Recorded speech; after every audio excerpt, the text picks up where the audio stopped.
Muchas gracias, Nico. Bueno, es un lujazo presentar hoy al doctor Asker Jeukendrup. Creo que muchos de vosotros le conoceréis ya. Yo he tenido la suerte de tenerle como tutor, como profesor y coincidir con él en muchas ocasiones y estoy seguro que aprenderemos mucho hoy. Os cuento un poquito de su currículum, que es extensísimo y completo, pero bueno, os cuento un poco. Asker es catedrático de Ciencias del Deporte en la Universidad de Loughborough, en Inglaterra. Es director de la empresa My Sport Science, que os recomiendo que echéis un vistazo, y fundador de Core Nutrition Planning. Bueno, es uno de los referentes mundiales en ciencias del deporte y en nutrición deportiva y tiene más de 250 artículos publicados y capítulos en libros. A Asker se le conoce por conseguir que lo complicado parezca fácil y ha ayudado y sigue ayudando a muchísimos deportistas y equipos. Fue también director del Instituto de Ciencias del Deporte de Gatorade y en la actualidad trabaja como consultor independiente fundamentalmente y director de My Sport Science y colabora, bueno, entre otros, con el equipo olímpico de Holanda como responsable de nutrición deportiva para todos los atletas. ¿Qué más? Ha trabajado con muchísimos equipos de fútbol, atletismo, ciclismo, triatlón y en equipos de fútbol. Actualmente está colaborando con el Red Bull de Salzburgo y ha trabajado también con el Arsenal, el Chelsea, Manchester United y ha colaborado con el Fútbol Club Barcelona. Y bueno, además de todo esto, ha tenido tiempo para presentar programas en televisión y para hacer deporte como un loco, compite todavía en Ironman, se ha ganado algún maratón, ha sido campeón nacional de duatlón, o sea que bueno, creo que queda todo dicho y no me enrollo más y os dejo con Asker, que seguro que nos hablará de cosas muy interesantes. Gracias, Asker.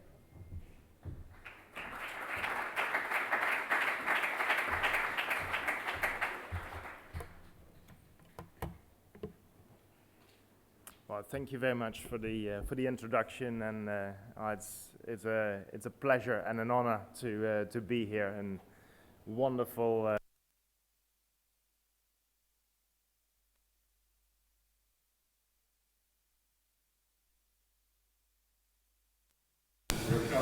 Y de la recuperación en el fútbol. Creo que muchas veces cuando yo me siento con un jugador para hablar de este tema, lo primero que surge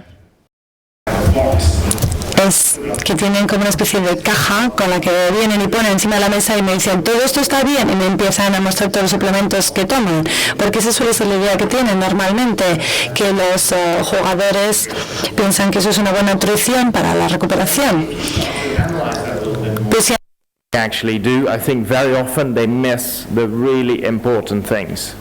And even at the highest level, I think the most simple things are probably the most important, but they're also very to implement.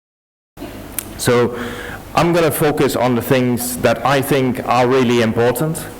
There are lots of other things that we could do with nutrition, but I don't want to spend too much time on them because I focus on the things that really matter. We get sports nutrition advice from a lot of people. Mucha gente nos da consejos nutricionales. Mucha gente que come y bebe nos da consejos, porque la gente ahora, aunque beben, todos son como expertos en nutrición deportiva y esto hace que las cosas sean muy difíciles porque ahora hay mucha gente conocida que dan consejos sobre nutrición, hay entrenadores que dan consejos sobre nutrición y a veces es muy difícil realmente saber qué información es la correcta y cuál no es tan correcta. En este ejemplo, quizás el consejo es correcto. Si no puedes pesar bien el balón, entonces un bol de pasta no va a significar una gran diferencia. Es decir, en este deporte la genética es muy importante, el entrenamiento es muy importante, pero luego la nutrición también es muy importante, quizás tan importante como otros factores que son importantes.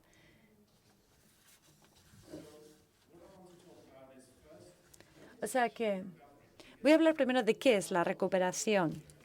Si hablo con cada uno de vosotros, si me dais una definición de recuperación, seguro que tendría muchas definiciones distintas. Así que voy a hablar de lo que yo creo que es la recuperación. Vamos a hablar un poco de las necesidades fisiológicas, pero creo que el orador anterior ya lo ha mencionado, ha hablado de qué causa la fatiga también. Así que ahora me voy a centrar sobre todo en el papel del glucógeno y de las proteínas. Voy a mencionar brevemente un poco los antioxidantes, pero también luego, en las preguntas, si queréis, podemos hablar de en qué cantidad, en qué momentos, cómo se hace esto en la práctica. Vamos a hablar de la temporada de fútbol. Hablamos de fútbol de alto nivel, más de 60 partidos al año, 11 meses al año, realmente muy poco tiempo de descansos, especialmente para los equipos que juegan también en las ligas europeas. Va a haber unos 30 vuelos que van a tener que coger y algunas semanas incluso hay 3 partidos a la semana. Vamos a hablar de la recuperación entonces. Es algo muy, muy importante en este deporte. Si vemos al propio juego como es, la distancia que cubren más o menos son entre 10 y 14 kilómetros. Bueno, son cifras que os suenan, ¿verdad? Entre 150 y 250 acciones intensas breves, unos 410 a 650 sprints, carreras rápidas, cortas, y unos 2 kilómetros con una intensidad de sprint muy alta. Y la media, más o menos estás hablando de un 60% de VO2 max. Pero realmente lo que importa no es la media, sino el esfuerzo general.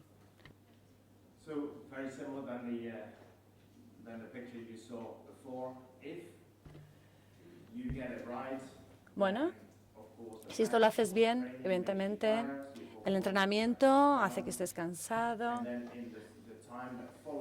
Y luego el tiempo subsiguiente te vas recuperando, estás mejor. Y luego, si el siguiente entrenamiento lo organizas bien, esta es la trayectoria. El siguiente, y con el tiempo vas mejorando. Si no es suficiente el tiempo de recuperación,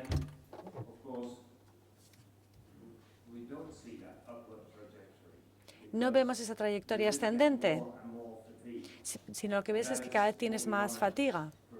Y eso es lo que queremos evitar precisamente, una mala recuperación. Así que queremos que esa línea sea ascendente, pero a veces es difícil que eso funcione. Vamos a hablar ahora de la definición de recuperación. A veces la gente dice que la recuperación es lo que ocurre justo después, por ejemplo, de un partido, pero hay gente que habla de la recuperación como algo que ocurre a más largo plazo. Y creo que la recuperación son las dos cosas, pero es muy importante diferenciar entre lo que es la recuperación aguda, es decir, lo bien que tú te recuperas en las horas inmediatas al ejercicio, y la recuperación a más largo plazo, que es lo que yo mencionaría como la adaptación al entrenamiento.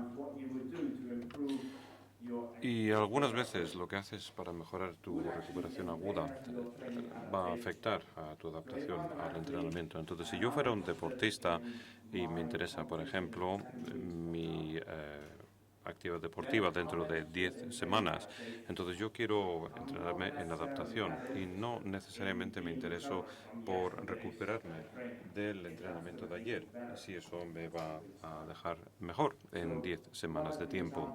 Entonces, uno de los ejemplos que veremos un poco más adelante nos dice que hay evidencia en cuanto a que la suplementación de antioxidantes en altas dosis sí que puede reducir el malestar muscular el día después, así que esto me ayudaría en la recuperación, pero también hay evidencia, y si lo hiciera, bueno, pues entonces lo que haría es empeorar mi adaptación al entrenamiento. Entonces, dentro de 10 semanas no tendré el mismo tipo de efecto.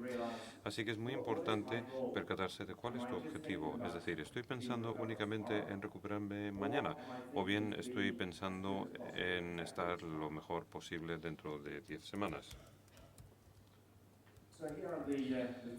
Entonces aquí tenemos las 3 R's y de hecho esta es mi única diapositiva en español, pero bueno. Y las 3 R's que de la recuperación y que son la rehidratación, que es el reponer energía, y la reconstrucción. Y creo que lo que siempre se ignora es de hecho una cosa muy importante, que es la R de la relajación o del descanso. Entonces aquí tenemos el componente psicológico también. Entonces hay 4 R's en la recuperación en lugar de 3. Pero tampoco voy a hablar mucho sobre la rehidratación. Y como quiera que pienso que en el fútbol, por lo menos, es el que resulta relativamente fácil de abordar. Los jugadores en líneas generales suelen beber después de un partido, no pierden una cantidad enorme de líquidos, así que tampoco creo que sea un tema de importancia. Así que me voy a centrar mucho más en la recuperación energética y en lo que sería la recuperación o reconstrucción. Bien, entonces espero que esto lo podáis leer desde vuestras butacas. Pero bueno, tengo un horizonte temporal, días, horas, semanas, y la rehidratación es algo que uno puede conseguir muy rápidamente y al cabo de un par de horas puedes estar en una situación óptima de rehidratación. No es un problema. Pero la recuperación de tus niveles de glucógeno, eso lleva más tiempo. Eso puedes tardar 24 horas, algunas veces puedes tardar incluso más. Puedes tardar 2 o 3 días antes de que realmente recuperas estos niveles. La reparación muscular, bueno, esto es algo que va a llevar días. Y después tenemos la adaptación al entrenamiento y esto es algo que va a llevar bastante más tiempo. Es posible que eso lleve hasta semanas. Pero típicamente antes de que empiezas a ver unos cambios que se pueden medir, estamos hablando de como mínimo 6 semanas. Así que es muy importante el mantener o tener en cuenta esta línea temporal. Pero donde aparece la confusión con mucha frecuencia es que los jugadores y también muchos de los profesionales piensan que nos hace falta tener proteína, puesto que esto me ayudará a recuperarme. Y eso es sí, pero no, también no te ayudará a recuperarte en el corto plazo, pero sí que te va a ayudar con esto y con esto otro. Entonces los efectos de la proteína, bueno, será dentro de días y no será mañana mismo. Pero lo que sí que pasará mañana mismo es el tema del glicógeno, es decir, la ingesta de carbohidratos es algo que es infinitamente más agudo. Bien, ahora voy a repasar esto muy rápidamente. Aquí tenemos la energía.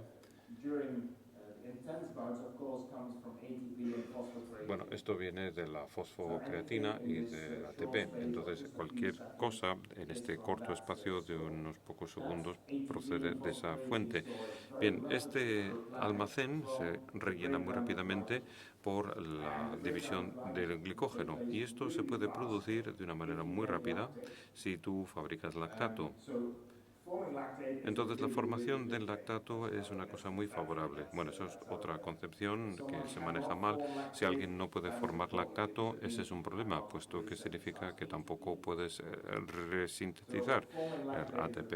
Entonces la formación del lactato es una cosa muy positiva. También puedes oxidar los carbohidratos o la grasa y esto se puede utilizar para recuperar estos niveles. Entonces si lo viéramos en algo más de detalle, en un estudio donde estamos hablando de 30 segundos de ejercicio y estos colores te dicen de dónde proviene la energía. Si solamente analizáramos una carrera rápida, un sprint, podemos ver que gran parte de esta carrera rápida va a venir de la fosfocreatina y parte también va a venir de la división del glicógeno para llegar a convertirse en lactato y después hay una zona muy pequeña aquí que ya corresponde a la parte aeróbica, pero estos son los 6 primeros segundos. Pero en la siguiente fase es donde la fosfocreatina se vacía, entonces tiene menos importante, entonces ahora la mayor parte de la energía proviene de lo que es la descomposición o división del glicógeno, pero si el sprint dura entre 15 y 30 segundos, podemos ver que este componente aeróbico ya adquiere muchísima importancia. Este es en un sprint, pero si lo haces repetidas veces, cambia, puesto que esto sigue siendo lo mismo, pero ahora resulta muy difícil hacer la división o la descomposición del glicógeno, y esto tiene que ver con el entorno del músculo, que ahora se ha vuelto muy acídico. Bien, hay cambios, en definitiva, en el substrato, pero el glucógeno sí que desempeña un papel tremendamente importante. Y este es un estudio muy antiguo y os lo enseño sencillamente para que podáis constatar que a una intensidad más baja casi no se produce esa división de glucógeno, bien se produce muy lentamente. Con densidades mayores, en la línea amarilla, en un 83%, se puede ver que se divide o se degrada bastante rápidamente, pero si uno pasa a la intensidad máxima, a una intensidad muy importante, entonces uno puede ver que se puede producir este efecto en cuestión de unos pocos minutos. Así que esto es muy relevante en el caso del fútbol y desde luego tiene sus implicaciones también en lo que se refiere a la fatiga. Este estudio se llevó a cabo durante un partido de fútbol y después analizaron los jugadores antes del partido y durante el partido. Les salieron del campo y tomaron biopsias musculares para medir qué es lo que estaba pasando en esos puntos concretos, pero también midieron la fatiga. Entonces, midieron el rendimiento en las carreras, en los sprints, y a lo largo del partido, con carreras repetidas, el rendimiento bajó.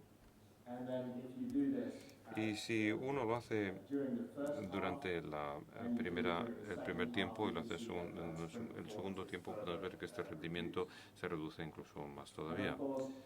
Y evidentemente al final del primer tiempo y al final del segundo tiempo, este es el momento cuando se marcan los goles, que es cuando la fatiga está en niveles más altos.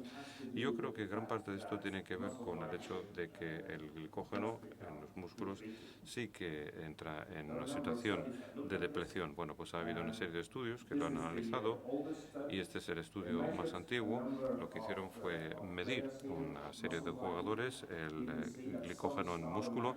Algunos empiezan el partido con elevados niveles de glicógeno y algunos empiezan con niveles bajos de glicógeno en los músculos, y yo creo que no hay ninguna excusa. Y en el descanso se puede ver que todos ellos presentaban menos niveles y al término de los 90 minutos de juego se puede ver que el glicógeno ha bajado en casi todos los jugadores. Bien, hay una versión más moderna de este estudio. Voy a pasar a la siguiente para que lo veáis y vamos a echar un vistazo ahora al rendimiento en primer lugar.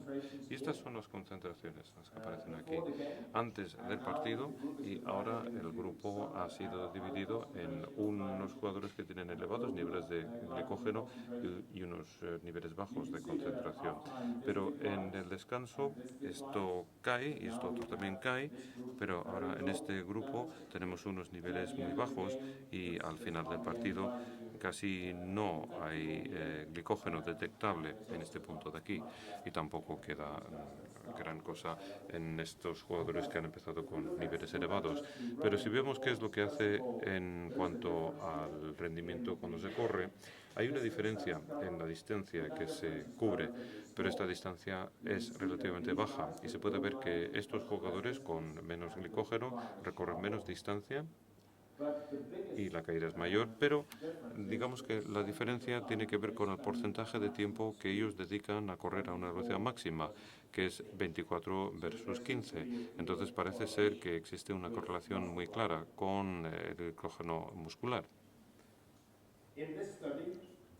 En este estudio lo que hicieron fue medir el glicógeno muscular antes de arrancar el partido y después vemos que había un 100% y después del partido hay menos de un 25% de glicógeno disponible.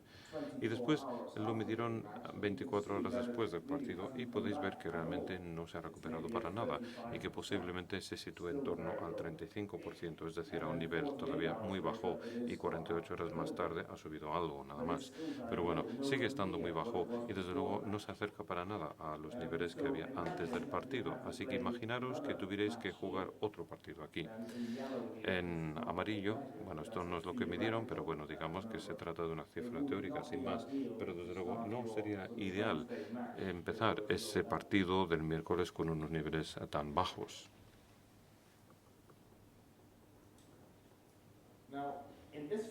Bien, en este estudio lo que hicieron fue modificar la dieta. Entonces tenían una dieta de control y que, bueno, no es que tuviera unos niveles muy bajos de carbohidratos, pero tampoco demasiado altos, y después suplementaron esta dieta con más carbohidratos. Entonces, esto en azul es la dieta de control y aquí tenemos la dieta alta en carbohidratos y se puede ver que hay un declive con el partido y después 24 horas más tarde no ha vuelto a los niveles normales y a las 48 horas en este caso sí que ha vuelto a un nivel normal.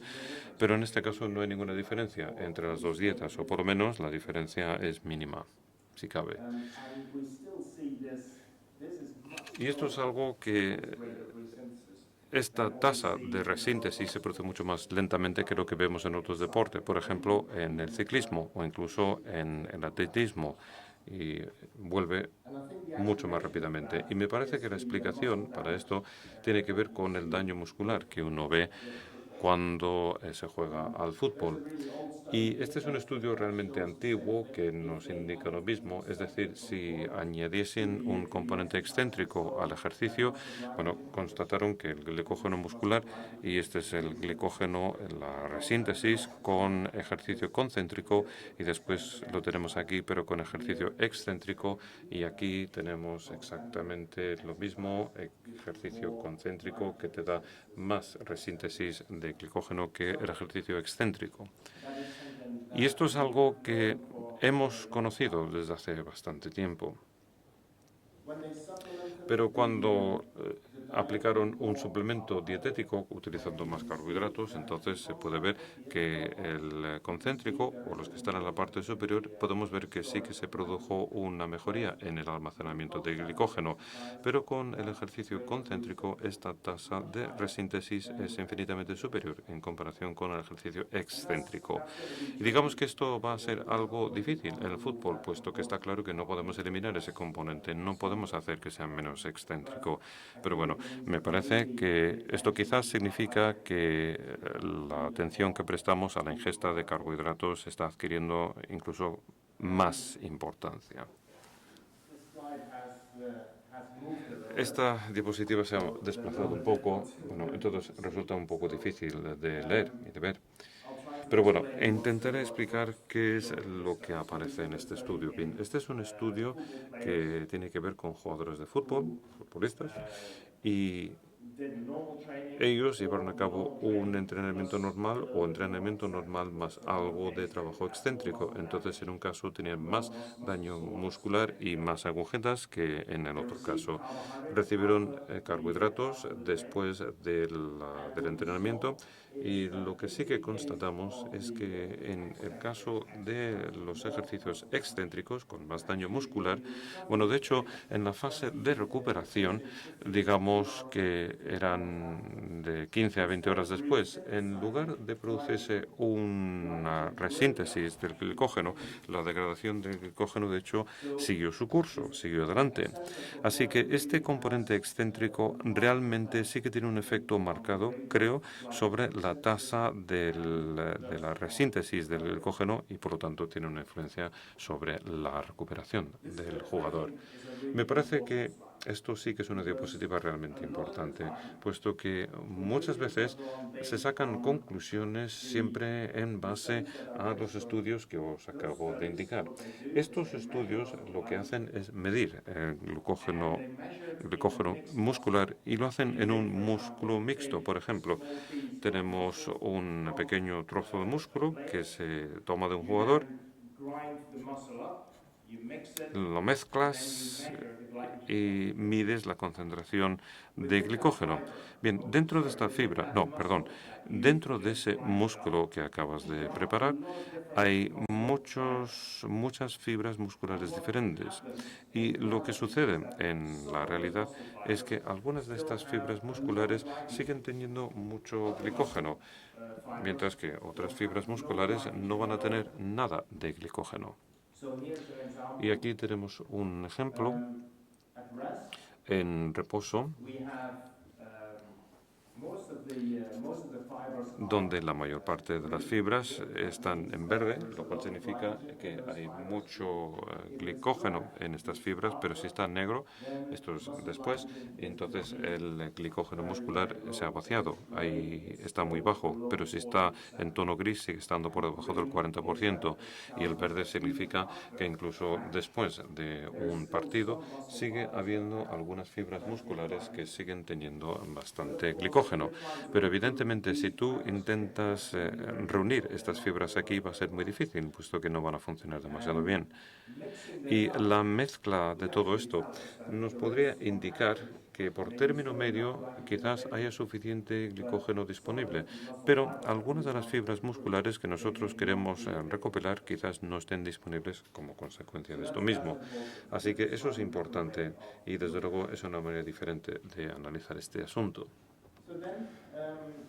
Bien, aquí tenemos otro gráfico donde hay un partido, donde el glicógeno baja y, bueno, estos son valores teóricos, lleva mucho tiempo volver a subir, hacemos un entrenamiento, entonces baja de nuevo y esto nos ayuda a recuperar algo más de glicógeno, pero después entrenamos duro.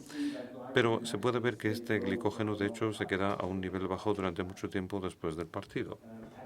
Y, de hecho, resulta difícil conseguir que vuelva al nivel que teníamos en una fase anterior. Con una dieta alta en carbohidratos se puede ver que estas concentraciones de glicógeno serán mayores, o muy superiores, y estarán más cercanos al 100%. Y esta, evidentemente, es la recomendación que se lanza.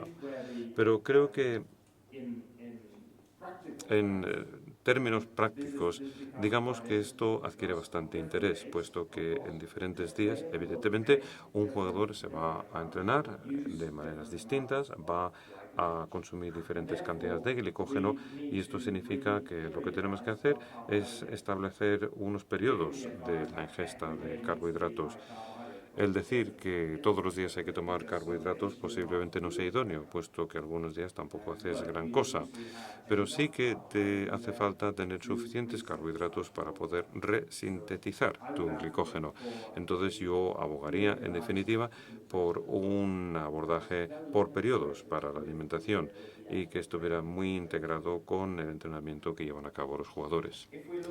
Pero si analizáramos esto, estos son datos que se han publicado muy recientemente y que son de jugadores del Liverpool y son las ingestas en gramos por kilogramo de carbohidratos y me parece que esto es muy típico en el caso de los futbolistas y nos gustaría que estuviera a 5 gramos por kilogramo de peso corporal o a un nivel superior, pero la realidad nos indica es que con mucha frecuencia estos niveles son más bajos y se puede ver que en días de partido suben mucho, donde la ingesta de carbohidratos es mucho más elevada y creo que lo que me gustaría ver es que, algunos días la ingesta de carbohidratos podría subir, especialmente el día después del partido, que es cuando estás intentando recuperarte. E incluso a ese nivel me parece que queda mucho margen para seguir mejorando. Y este es un equipo que trabaja junto con un equipo de científicos, así que el conocimiento sí que lo tienen, pero ¿cómo puedes transformar estos conocimientos y conseguir que los jugadores hagan este tipo de cosas? Y yo creo que es aquí, muchas veces, estos son los retos que hay que plantearse.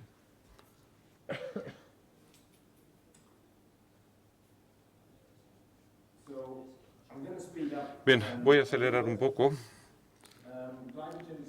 La síntesis del glicógeno después del ejercicio, yo creo que eso es muy importante, el tomar carbohidratos poco tiempo después de un partido o bien poco tiempo después de un entrenamiento duro. Si esperas demasiado tiempo, posiblemente sea algo menos efectivo. Así que este es el elemento básico de esta diapositiva. En esta imagen tenemos la ingesta de hidratos de carbono desde niveles bajos hasta unos niveles muy elevados de carbohidratos.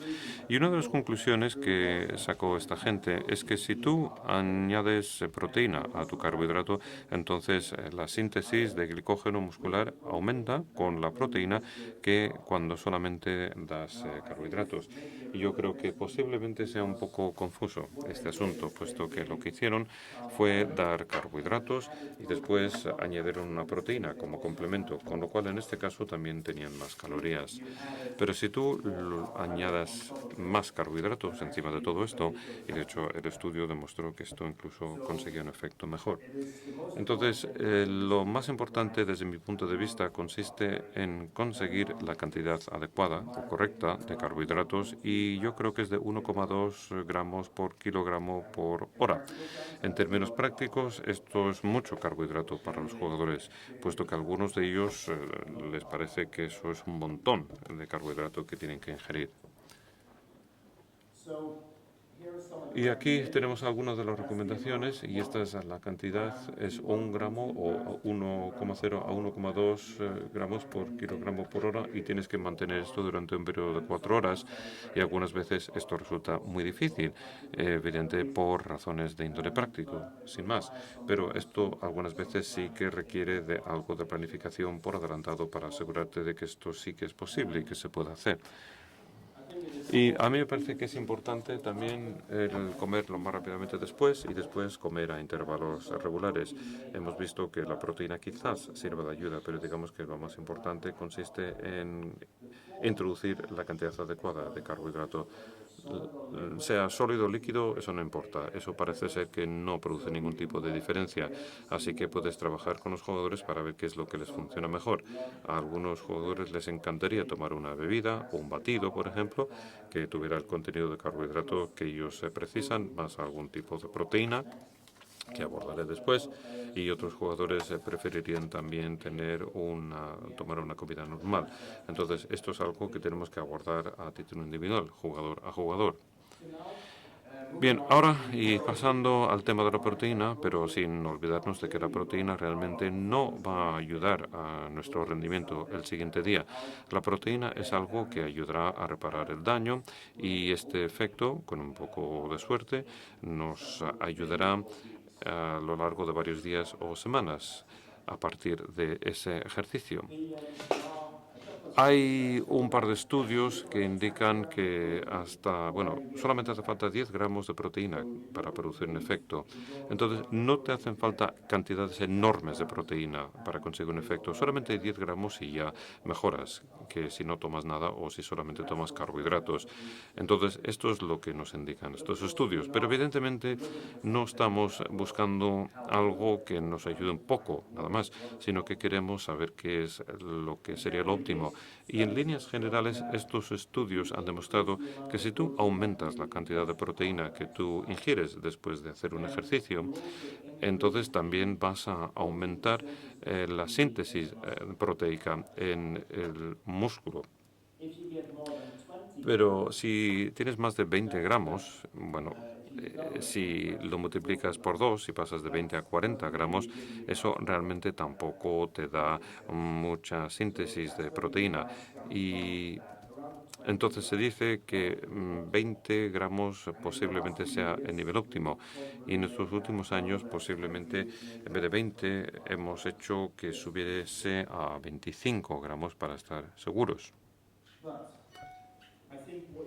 Pero yo creo que lo que tenéis que saber es que estos estudios son un tanto artificiales, ya que resultan muy difíciles de hacer y también son bastante caros, o son muy caros más bien, y se llevan a cabo en un laboratorio. Estas personas, por lo general, están sentadas en una silla y el ejercicio que hacen es la de mover las piernas, dar patadas. Ese ejercicio nada más. Y digamos que a eso se limita. ¿Por qué? Bien, porque si haces ese ejercicio, estás ejercitando solamente un grupo de músculos. Entonces, eso es fácil de interpretar. Para ese músculo puedes intentar hacer una estimación de cuál es la masa muscular que está implicada, o bien puedes tomar biopsias musculares de ese mismo músculo y después a continuación puedes establecer este tipo de predicciones. Así que haces una extrapolación de esta información y las transfieres a estas recomendaciones desde un músculo pequeño hasta toda una recomendación de varios músculos. Bien, y esto es importante y hay que tenerlo en cuenta, puesto que todas nuestras recomendaciones se fundamentan en estos estudios, pero afortunadamente también hay estudios que hablaban de efectos a largo plazo. Estas mediciones se llevan a cabo durante un periodo de 4 horas, pero parece ser que estas líneas están perfectamente en línea con los estudios a más largo plazo para saber cuánto músculo llegas a ganar. Entonces, si algo funciona en este modelo, también parece ser que funciona a más largo plazo y es muy importante tener esto en consideración. Hay un amigo mío que empezó a hacer este mismo tipo de estudios, pero bueno, digamos que ejercitó mucho más músculo y lo que observaron en su grupo era que si había implicado un grupo mayor de músculos, las tasas de síntesis de proteína eran un poco más bajas, pero también demostraron que si tú dabas más proteína, también conseguías un efecto más importante. Y solamente hubo un estudio, pero bueno, me parece que en los próximos años vamos a ver más estudios parecidos a este y quizás en función de estos estudios tengamos que adaptar o ajustar las recomendaciones un poco. Yo ya he ajustado las recomendaciones un poco, puesto que me parece que 20 gramos se encuentra en el espectro bajo para optimizar la síntesis proteica. Bien, ahora voy a pasar a las razones por las cuales yo creo que algunas veces las cantidades mayores pueden ser mejores o por qué la calidad de la proteína tiene importancia. Y esto lo definimos como el desencadenante de leucina. Y este es el aminoácido clave en todo este tema. ¿Cómo funciona esto? Y esta es una teoría que tengo que exponer aquí. Hay algo de evidencia a favor de esta teoría del desencadenante de la leucina, pero sigue siendo una teoría. Si tú ingieres una proteína y tus niveles en sangre de leucina aumentan, y eso es algo que se puede ver aquí, los niveles suben, pero bueno, digamos que tampoco llegan a este nivel de aquí, sino que este interruptor se queda en posición de desconexión y la síntesis proteica no se conecta realmente. Bien, pero si administramos más leucina y la concentración en sangre y en los músculos alcanza un nivel determinado, entonces eso significa que esto conectará el interruptor e iniciará la síntesis de la proteína. El mecanismo detrás de todo esto es que hay muchas señales que dan una base para este proceso, pero este es el planteamiento actual. Entonces, cuando das proteína, es importante que esta proteína tenga suficiente leucina.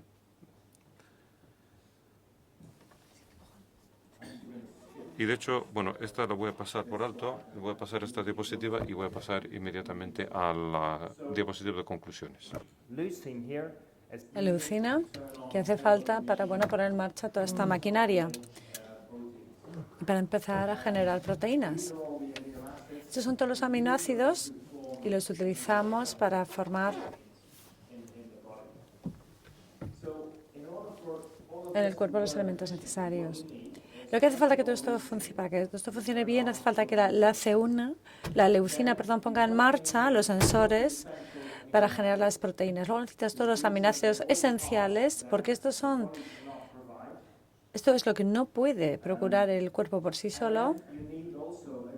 Luego también hace falta un buen suministro del resto de aminoácidos, o sea que entre 20 y 40 gramos es el total, probablemente. Hacen falta 8 gramos más o menos de aminoácidos esenciales y también unos 3 gramos de leucina para poner todo esto en marcha. Esto es la recomendación y ahora tenemos que evidentemente traducirlo a las comidas que puedan comer los jugadores.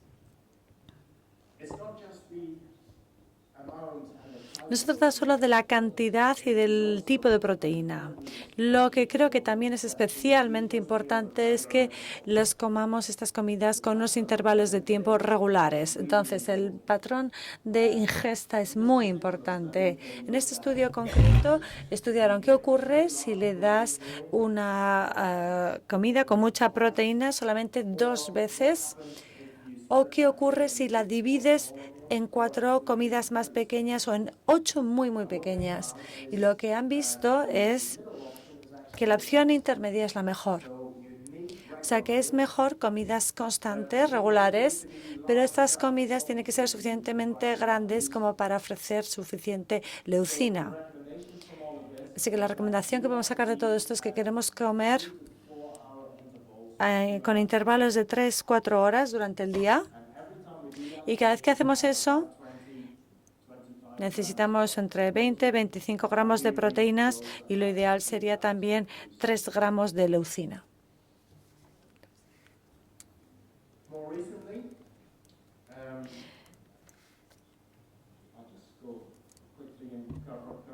Bueno, voy a hablar de esto un poco ya más rápido. Cuando hablamos normalmente, ese es el periodo en el que la síntesis de la proteína está muy baja. Aunque pensamos que el tiempo es el tiempo de dormir es un tiempo de recuperación, es el momento en el que la síntesis de la proteína es muy baja. Un amigo mío tenía esta idea de, vamos a ver, ¿qué hacemos si damos aminoácidos durante la noche? Y podemos añadir unas 8 horas más a tu periodo de recuperación de esta manera.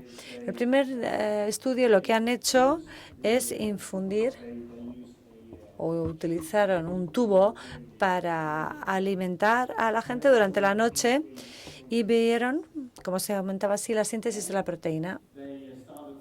Luego empezaron a estudiar comidas, hicieron unos estudios donde daban una cantidad muy pequeña de proteínas lentas, caseína, antes de ir a la cama.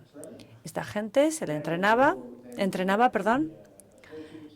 luego una ingesta de proteína con unos 40 gramos de proteína. No es muy agradable porque es una cantidad enorme de proteína, 40 gramos.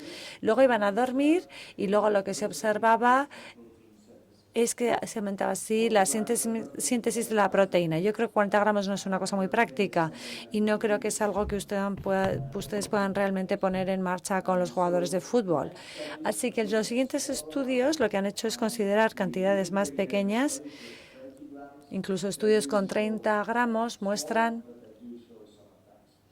una mejora aunque sea pequeña. Quizás esta es otra estrategia que se puede utilizar. Este consejo de que las comidas se hagan en momentos, en intervalos regulares con suficiente proteína, es algo que no vemos en la vida real. Según el estudio de Liverpool, podemos ver que algunas de las comidas presentaban cantidades más pequeñas de proteína, algunas tenían muy grandes cantidades de proteínas. Lo ideal sería que todas esas comidas se encuentren dentro de este rango. O sea que en el mundo real creo que se puede mejorar. La conclusión aquí, el efecto de la proteína tarda más, no se produce en horas. Es importante comer con intervalos regulares. La leucina es muy importante. Yo hablaría 8 gramos más que 2.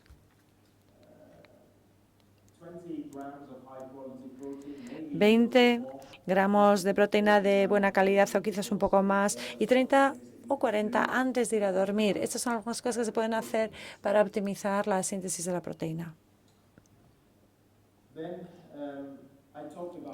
Luego ya he hablado de los antioxidantes también. Voy a mencionarlo esto muy brevemente y rápidamente. Una de las cosas muy prácticas que creo que se pueden hacer es utilizar mermelada de cereza de bote.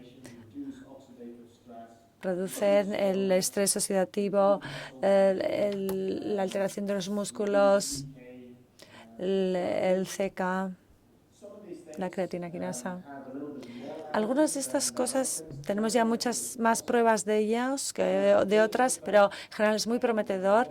Pero creo que lo que vemos de manera más consistente es que reduce sobre todo la afectación a los músculos. El músculo queda menos dañado, menos inflamado también. Pero lo que es importante es saber qué quieres conseguir. ¿Estás intentando que entrenen mejor al día siguiente? ¿O quiero realmente que dentro de unas semanas estén en muy buenas condiciones?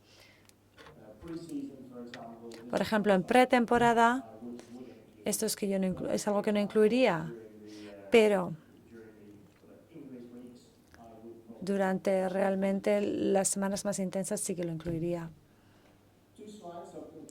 Dos transparencias para hablar de las conclusiones. Bueno, conclusiones bastante generales. Para empezar, tenemos que diferenciar entre la recuperación aguda y la recuperación que es a más largo plazo, la adaptación al entrenamiento. Siempre tienes que tener muy claro qué quieres recuperar. El segundo punto. Cuando se acaba el glicógeno en los músculos, esto es lo que es el principal elemento que contribuye a la fatiga. Y es muy importante también en qué momento la ingesta de carbohidratos se suministra. En el fútbol esto va a ralentizar un poco las cosas y no se puede hacer nada más que ser muy inteligentes a la hora de planificar cuándo haces el entrenamiento. A corto plazo la proteína hace poco, pero es muy importante para la adaptación a largo plazo. Y luego, finalmente, los antioxidantes que pueden jugar un papel importante de cara a la percepción de las agujetas o de las inflamaciones musculares, pero pueden tener también el potencial de reducir los efectos negativos a largo plazo. Y luego, otras 3 o 4 ideas más. Como ya he dicho, en el fútbol creo que la implementación de todo esto es crítico realmente, porque francamente lo que os he dicho hoy quizás no es una gran novedad. Estoy diciendo que los carbohidratos son importantes y que las proteínas son importantes. Y ese es un mensaje que ustedes ya sabían antes de venir aquí. Pero la implementación es muy importante. Y como parte de eso, creo que la educación, la formación es muy importante. Es decir, educar a los jugadores, educar también al personal. Es muy importante. Para mí es el elemento clave. Tienen que entender por qué hacen esto y lo importante que esto es. Luego, también decir que todo lo que he presentado aquí, lo que siempre escuchamos, está siempre basado en estas mediciones que se hacen en los músculos. Pero cuando hablamos de recuperación, hay que tener algo en cuenta que no son solo los músculos, hay muchas más cosas que entran en juego. Hay otros muchos temas que son importantes y esos temas o esos elementos serían, por ejemplo, los demás tejidos que se ven involucrados muchas veces en algunas de las lesiones más graves. Y esos tejidos quizás tienen un periodo de tiempo que es muy distinto al que yo he explicado aquí. Quizás necesitan ingestas de proteínas en momentos muy distintos. Pero de eso todavía sabemos muy poco, así que esperemos en breve aprender mucho más sobre el resto de los tejidos. Bueno, y con esto quería yo concluir. Y si tienen alguna pregunta, si tenemos tiempo, estaría encantado de contestarles a sus preguntas. Muchas gracias.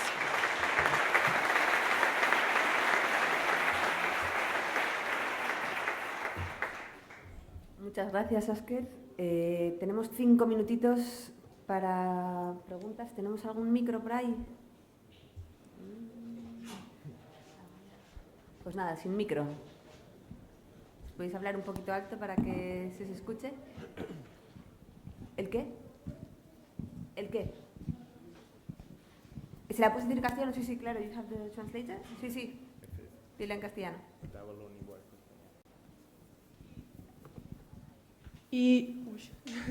Y otra forma de regular cuánto carbohidrato comer y eso, ¿no sería que el futbolista se fijase en las sensaciones que tiene y que coma la cantidad con la que se sienta a gusto? Porque al final, además del deporte, según cómo se encuentre el futbolista en su vida, la presión, las tensiones también afectarán en el gasto de energía. Formarle al futbolista igual, cómo darle una idea de los alimentos, cómo están compuestos y luego que él elija según cómo se encuentre o cómo se sienta.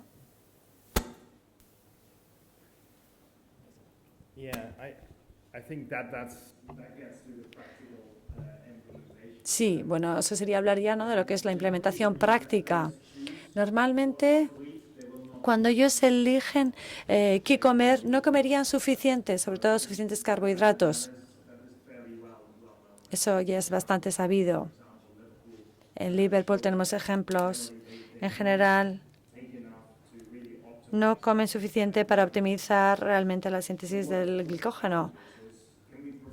Entonces, el reto sería, bueno, ofrecerles comidas que realmente les gusten y que quizás sean altos en carbohidratos, pero que les guste comerlas, esas comidas. Ese es el gran reto, creo. Y eso es un elemento fundamental. No siempre tiene que ser solamente arroz, pasta o patatas así sin más. Cuando viajo con los equipos, muchas veces eso es lo que sigo viendo. Esa es la interpretación de qué es un carbohidrato y cómo ponerlo, cómo servirlo y hacerlo más atractivo. Creo que eso es en lo que tenemos que trabajar también, ¿no?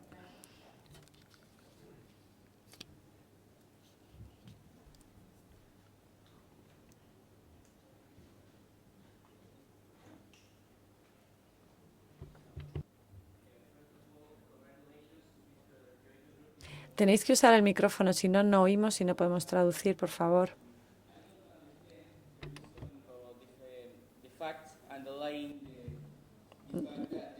No entiendo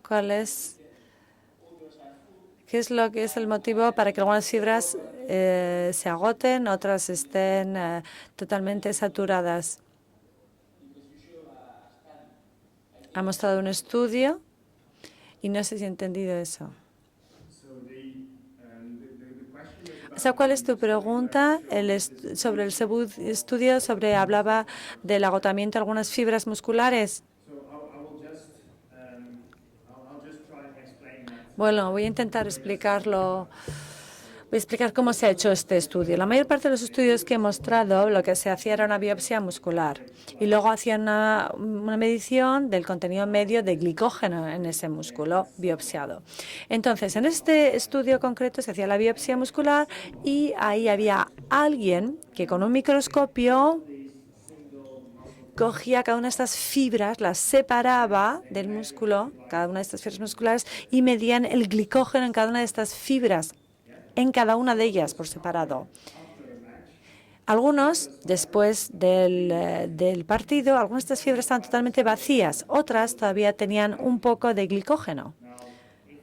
Entonces, si estás intentando hacer que funcione una fibra cuyos almacenes de energía están totalmente vacíos, ese músculo no va a funcionar bien. O sea, esa fibra muscular no va a funcionar bien. Entonces, quizás lo que tú quieras es que se contraiga al 100% las fibras musculares, pero sin embargo, en la realidad, solamente un 80% de esas fibras pueden funcionar, porque el 20% están agotadas, no tienen glicógeno para poder funcionar.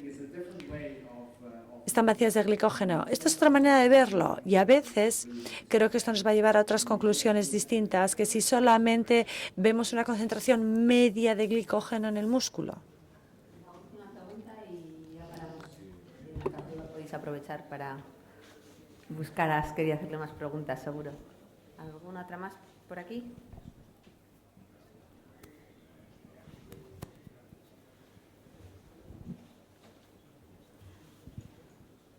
Sería en castellano. Thank you very much, first of all. I think type 2 are the ones that are more depleted in glycogen. He would like to know. Pero Yes, otra cosita. generally yes. They yes, no, the type 2. Las fibras de tipo 2, las más rápidas, son las que más rápido se vacían. Son muy buenas usando rápido el glicógeno, pero esto también significa que se vacían más rápido. De lo que es el trabajo.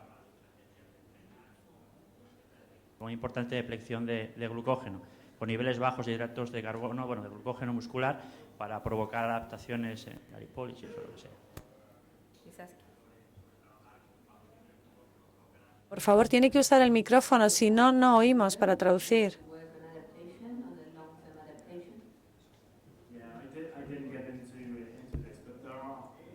No me he metido en ese tema, pero hay varios estudios hoy en día que muestran que se puede utilizar el glicógeno para manipular la adaptación al entrenamiento.